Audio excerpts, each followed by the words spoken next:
अर्थात मुझे कोई भी दुख नहीं है।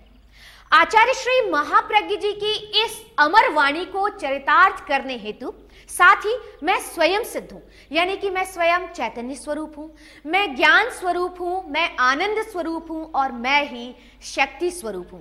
इस बात को यथार्थ में यानी कि प्रैक्टिकली अनुभव करने की दिशा में आप सभी का स्वागत, अभिनंदन। आप सभी इस बात को जान चुके हैं कि दुख एक अनुभूति है, एक स्थिति है। दुख के शास्त्रों में दो कारण बताए गए हैं, जन्म दुख है, मरण दुख है।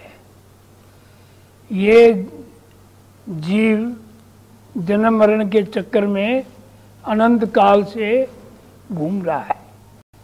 जब माँ के गर्भ में रहता है वहाँ बड़ा कष्ट होता है इसको, तो इसलिए जन्मना भी दुख है। और जब आदमी का प्राण निकलता है तो उसमें भी बड़ा कष्ट होता है, इसलिए इसका कहा गया कि भाई ये मरण भी दुख है। तो जन्म मरण का दुख है, ये सबसे बड़ा दुख है। और तो शारीरिक दुख, मानसिक दुख, भावनात्मक दुख जीवन में जब से जन्म से मृत्यु तक व्यक्ति रहता है इनको बराबर भोगता रहता है। अब ये भोगने में जब उसका विवेक जगता है और वो अध्यात्म चेतना में आता है तो इन दुखों से अपने आप पर कंट्रोल कर सकता है। बहुत दुख कल्पना जनित दुख है। अगर पूछा जाए कि दुनिया में सबसे ज्यादा दुख देने वाला कौन है, कोई दुश्मन नहीं, कोई शत्रु नहीं, ये विकल्प सबसे ज्यादा दुखी बनाते हैं। आते रहते हैं, अनावश्यक आते रहते हैं, आदमी दुख भोगता रहता है। कल्पना से ऐसा होता है। सुख और दुख ये दोनों व्यक्ति के अपने मन के हिसाब से इनका विश्लेषण किया जाता है। जब व्यक्ति विधेयात्मक भाव में रहता है तो हर बात में वो प्राय सुख का अनुभव करता है, दुख में भी वो सुख निकालने की चेष्टा करता है। और जो व्यक्ति निषेधात्मक भाव में रहता है तो सुख में से दुख खोजता है।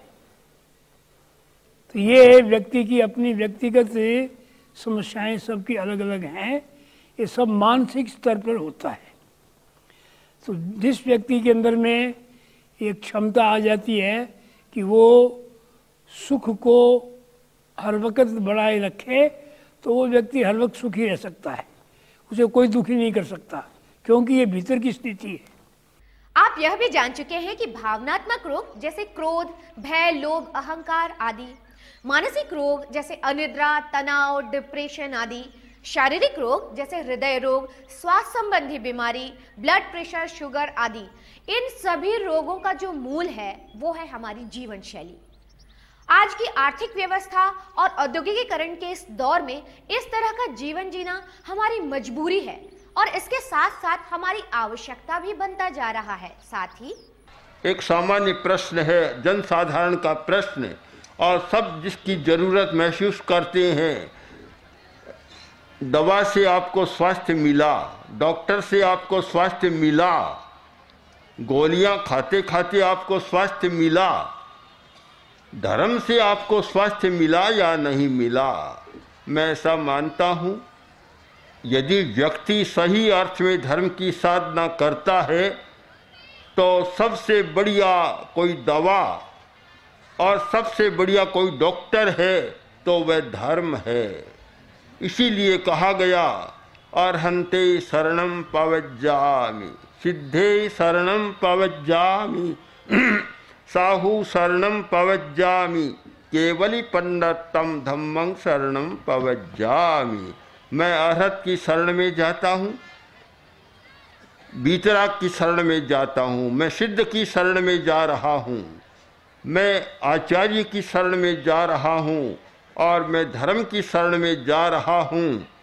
अगर दवा से ज़्यादा स्वास्थ्य मिलता तो एक और जुड़ जाता, मैं दवा की शरण में जा रहा हूँ, मैं डॉक्टर की शरण में जा रहा हूँ और मैं हॉस्पिटल की शरण में जा रहा हूँ, इतना और जुड़ जाता।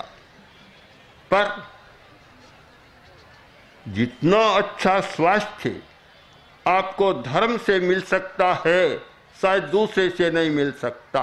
जहां एक मामूली सा कागज भी जमीन पर आकर गिरता है, वही धातुओं से बना कई टन वजनी जहाज सैकड़ों यात्रियों को लेकर हवा में उड़ जाता है।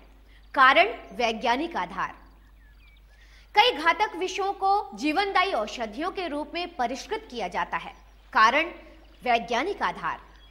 इसी तरह देश की सबसे प्राचीन चिकित्सा संस्थान all India institute of medical sciences ने हृदय रोग विभाग के तत्कालीन अध्यक्ष डॉक्टर एस.सी. मनचंदा के नेतृत्व में प्रेक्षा ध्यान पद्धति को आधार बनाकर अनुसंधान किया गया हृदय रोग निवारण हेतु, और इसके जो परिणाम आए उसके पीछे भी वैज्ञानिक आधार स्पष्ट हो गया।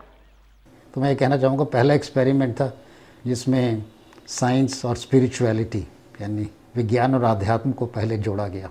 बहुत अच्छा कोऑपरेशन रहा स्वामी धर्मानंद जी का। सुबह सुबह से ही उनको उठ के बताया जाता क्या खाना है, क्यों खाना है। फिर हम बताते थे कि इस भोजन की वजह से खराबी होती है, आपको अच्छा भोजन करना है। फिर बताते थे योग से क्या फ़ायदे होते हैं, डॉक्टर बताते थे और साथ में स्वामी धर्मानंद जी।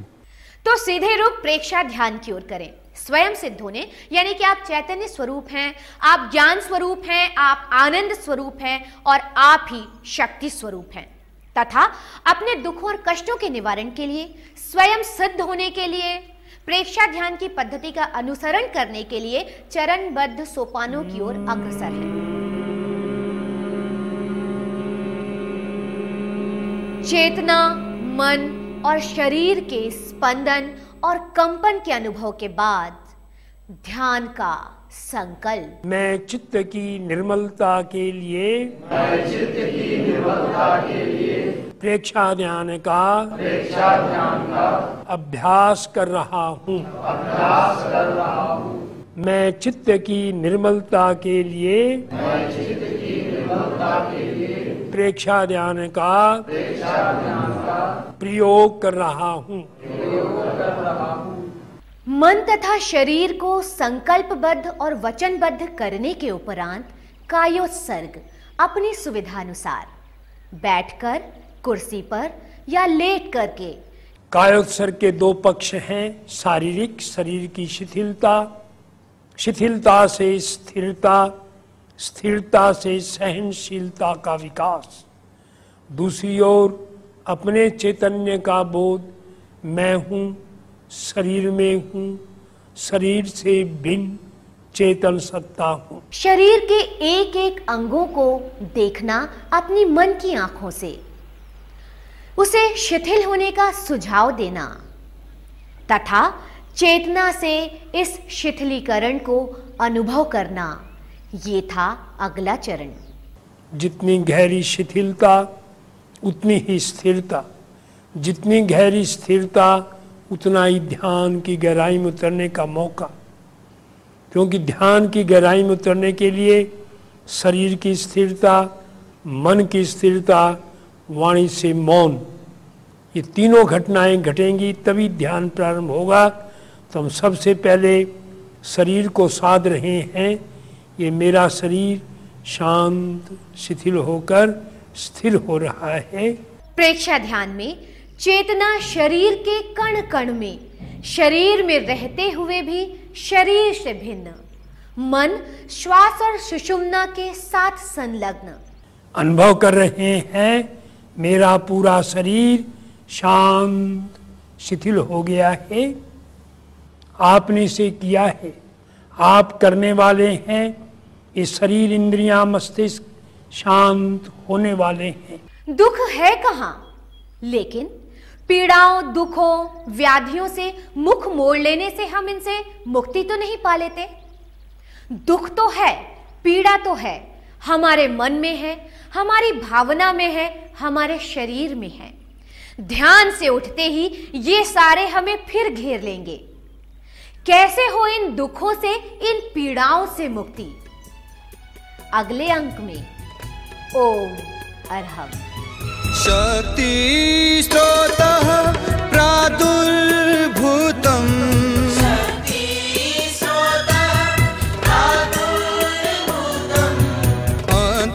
अंतःचक्षुः लब्धं लब्धम्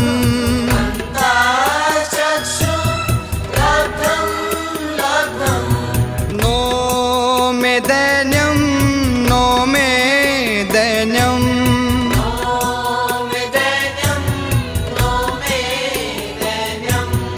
नो मे रात्रि नो मे रात्रि